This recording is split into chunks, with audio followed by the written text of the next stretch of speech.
Did you know that in the United States, 11.5% of the population live below the poverty line? Some states have a lower percentage, and some have a higher percentage. The state of Missouri falls in the middle, with 13.2% of the residents living in poverty, but some cities in the Show Me State are doing much, much worse than others. So, why don't we take a look at the 5 places with the highest poverty rates?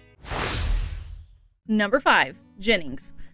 This small city is a suburb of St. Louis. In fact, it was the first city to be settled to the north of St. Louis, so some historians refer to it as the North Star. This community was named after James Jennings, a slave owner from Virginia who settled in the area in 1839, so right from the beginning there were some issues with this community.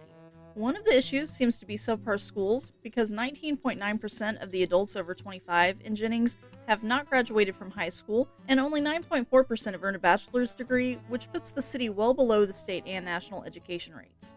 Employers tend to want their workers to have a diploma, so that limits the options of a rather large chunk of the workforce. Because of that, as well as a lack of decent jobs in general in Jennings, 29.6% of the residents live below the poverty line, and the median household income is just $32,462. Jennings doesn't have its own police department due to being disbanded in 2011 after it was discovered that they had a corruption problem, and instead enlists the services of the St. Louis County Police Department. Because of that, the FBI database doesn't have exact numbers for Jennings, so I could only find estimates, but those numbers paint a grim picture for this city of just 12,836. Total crime is 69% higher than the national average, and violent crime is 84% above the national average. The chance of becoming a victim in this city is 1 in 26, making it safer than just 9% of U.S. cities.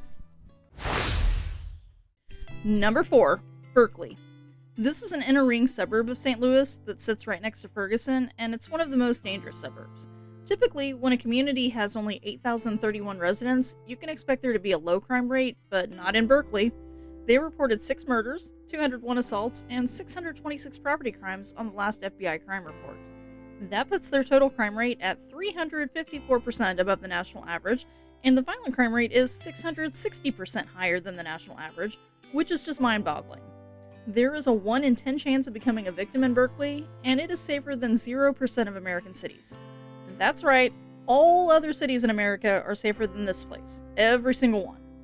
Just like Jennings, the education rate in Berkeley is also below average, with 10.8% of the adult residents having dropped out before earning a high school diploma, and only 12.1% have earned a 4-year college degree. Most of the jobs available in this community are blue-collar, with the top 3 industries being healthcare, retail, and transportation and warehousing. This helps contribute to the poverty issue, with 32.1% of the residents living below the poverty line, and the median household income is just $37,757. Number 3, West Plains. This city of 12,598 has quite the history of being a terrible place. West Plains is located in the southern part of Missouri, not far from the Arkansas border, which during the Civil War was also the border between the Union and the Confederacy. The city's location meant that it faced near-constant guerrilla warfare, which devastated the area. Then, to add insult to injury, a Confederate brigadier general named James McBride came to town, declared martial law, and informed residents of Howell County, where West Plains is located, that they could either flee the area or join the Confederacy. More than 90% of the residents fled. Men who stayed and spoke out against the Confederacy were arrested. Then, in 1903, all African American residents were forced to leave the city under threat of violence. Most have continued to stay away from this place, and I can't say that I blame them. The current population demographic makeup is only 0.5% black and 96.3% white. This is also yet another place that has a small population but a huge crime problem. They reported 1 murder, 50 other various violent crimes, and 399 property crimes. That puts their crime rate at 58% above the national average, and the chance of becoming a victim is 1 in 28, with West Plains safer than just 17% of U.S. cities. And that's after crime has gone down 17% from the previous year. West Plains also seems to have a terrible school system, just like the other places on this list. Only 87.1% of the adults over the age of 25 bothered to earn a high school diploma. However, West Plains does have a higher percentage of college graduates than the other cities, with 21.8% having earned a bachelor's degree. The 3 largest industries in West Plains are healthcare, educational services, and retail. The median household income is just $38,676, and 33.8% of the residents live below the poverty line. Number 2, Bonne Terre. There is an area of Missouri called the Southeast Missouri Lead District where they've been mining lead since the 1720s, and Bonne Terre is located in this region. As you can tell by the community's name, it was originally settled by Frenchmen when it was still part of the Louisiana Territory. The name was shortened from La Bonne Terre, meaning the good soil, because of the lead deposits found there. Mining still accounts for 0.732% of the jobs in this small city of 6,522, but today the three largest industries are manufacturing, construction, and retail. Accommodation and food services also make up a significant number of the jobs available in Bonne Terre. It's probably a good thing that they have so many low-skill jobs available, since 22.8% of the adults over 25 didn't graduate from high school or get a GED, and only 8.2% earned a degree. Some people argue that there's no point in a college education, but you definitely need to finish high school if you want a fighting chance at getting ahead.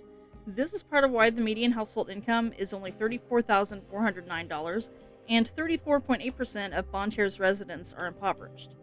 Despite the high poverty, Bonne Terre is a fairly safe community. They only reported 10 violent crimes and 67 property crimes, which gives them a crime rate that is 51% below the national average. That puts the chance of becoming a victim at 1 in 88, and Bonne Terre is safer than 64% of US cities. On a side note, Bonne Terre is also home to the saddest looking space museum I've ever seen. Number 1. Carthage. This is another blue-collar town where manufacturing accounts for 18.2% of the jobs available to residents.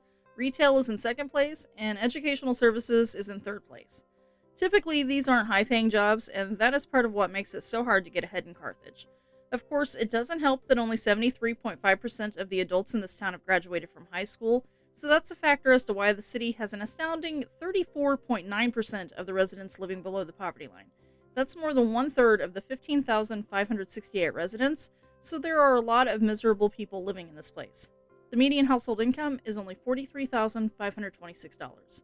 The one good thing about Carthage is that the violent crime rate is below the national and state averages, but that's the only positive I could find about this place. There were only 41 violent crimes reported. Although, once you factor in the 328 property crimes, it makes the chance of becoming a victim 1 in 43, and Carthage is considered safer than 37% of American cities.